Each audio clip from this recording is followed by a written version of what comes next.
Welcome to the Debrief, where we talk with the Washington Examiner's top journalists about the headlines they're covering this week and where the story's going next. I'm Sarah Westwood, and I'm here today with senior political correspondent David Drucker. And David, you were one of the first reporters to break that Donald Trump was sort of wavering in his support of Mo Brooks in the Alabama Senate primary. He ultimately pulled that endorsement back.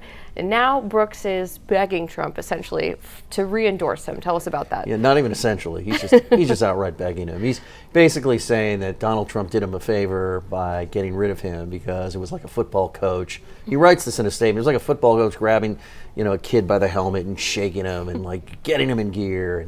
And now, because you got rid of me, got my head right, and I'm back in action, and you need to endorse me because I'm the real Trump candidate. And after Katie Britt, who's the favorite in the June 21st runoff for the Alabama Senate seat, after Katie Britt decided she wasn't going to participate in any debates with Mo Brooks because one, she's the front runner and doesn't need to, and B, she said number two, she said that it would just be a big circus. Mo Brooks said, okay, fine, I just want to ask Katie Britt two questions, was the 2020 election stolen, and something or other related to that. So basically climbing back on board the Trump train in all aspects.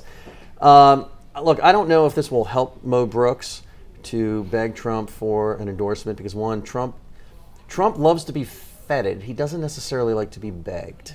And Trump voters want Republicans to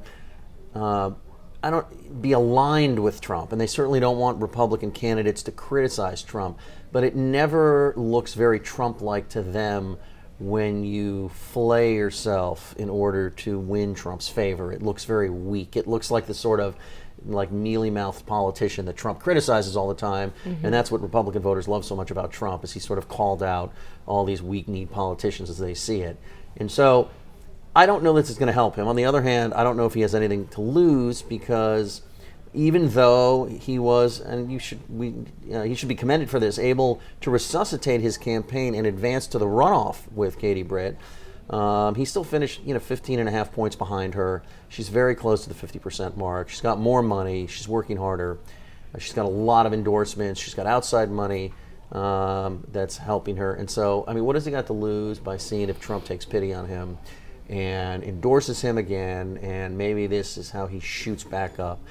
Of course, he had Trump's endorsement and was sinking fast. And whatever Trump said about why he pulled his endorsement, and when I interviewed Trump for the Washington Examiner, Trump gave all these reasons about he didn't like what Mo Brooks was saying about the 2020 election because Mo Brooks, said, hey, listen, we can't install Trump as president. That ship has sailed.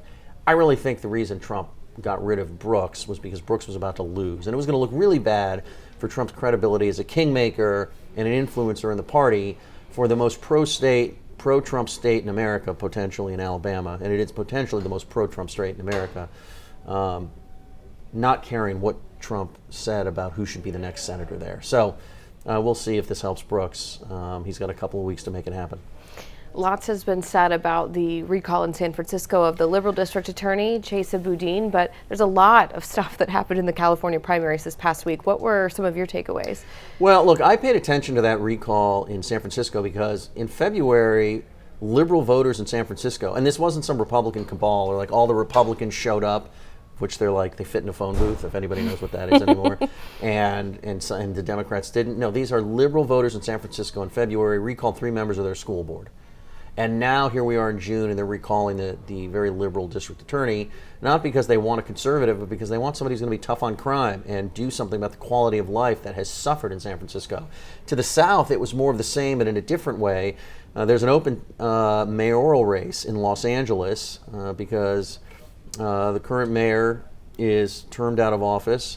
And so you have Representative Karen Bass, former chairman of the Congressional Black Caucus, if I'm not mistaken, running against Rick Caruso, a former Republican, was an independent for a long time. At the outset of the mayor's race, he registered as a Democrat.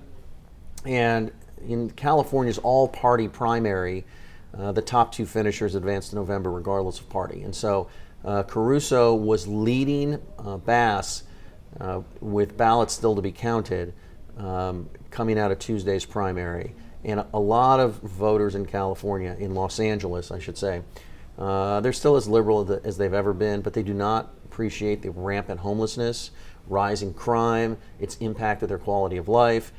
Democrats worry about their kids the same as Republicans do, and they, support all sorts of liberal social policies and economic policies. It doesn't mean they want crime on their doorstep. And it doesn't mean they want the value of their homes to be diminished. They're like any other American. They've got a lot of wealth tied up in their homes. They want safe streets. They don't feel like the Democrats in power in Los Angeles have been delivering. And so now you've got a race in November for LA mayor between Rick Caruso, who's spending a ton of his own money, is a shopping mall developer, against Bass. And I think you have to say at the outset, at least he's the favorite. This reminds me, Sarah, of what I saw years ago growing up in Los Angeles when centrist Republican Richard Riordan, a wealthy businessman, was elected mayor of Los Angeles in 1993.